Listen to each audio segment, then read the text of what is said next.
بدي أسأل سؤال. تفضل. هو سؤال واحد لكن تعال قرب مني، قرب. تحملني شوي السؤال. أنا هتحملك جدا، مش شوية ده شويتين. تمام. يلا.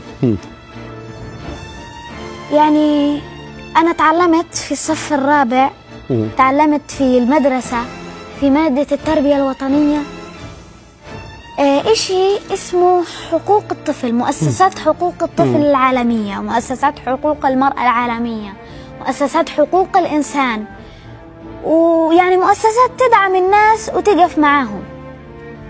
فأنا يعني صدقت إنه عن جد يعني، وصدقت الفكرة إنه عن جد في مؤسسات زي هيك تقف مع الناس. لكن بعد هذه الحرب يعني استغربت كتير، والأطفال اللي قاعدين بيموتوا، فقلت وين هذه المؤسسات عن هدول الأطفال؟ وين مؤسسات حقوق الطفل عشان تحمي هدول الأطفال وتقف معاهم؟ يعني شفت لك موقف، قطة صغيرة تمشي في الشارع، فعلقت في الشارع، صار معاها حادث، علقت. فاستدعوا هذه المؤسسة، مؤسسة حقوق الحيوان، راحت استدعت كل الدفاع المدني وكل الإسعاف وكل الأدوات والعمال بس عشان ينقذوا هذه القطة.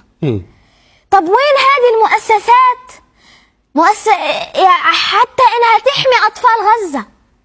يعني أنا شفت مؤسسات حقوق الحيوان، طب وين مؤسسات حقوق الطفل عن 15,000 طفل استشهدوا في هذه الحرب؟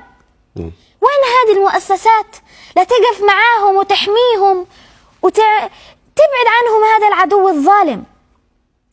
يعني أنا صراحة بعد هذه الحرب اكتشفت إنه هذه مؤسسات عالمية باستثناء غزة وباستثناء فلسطين.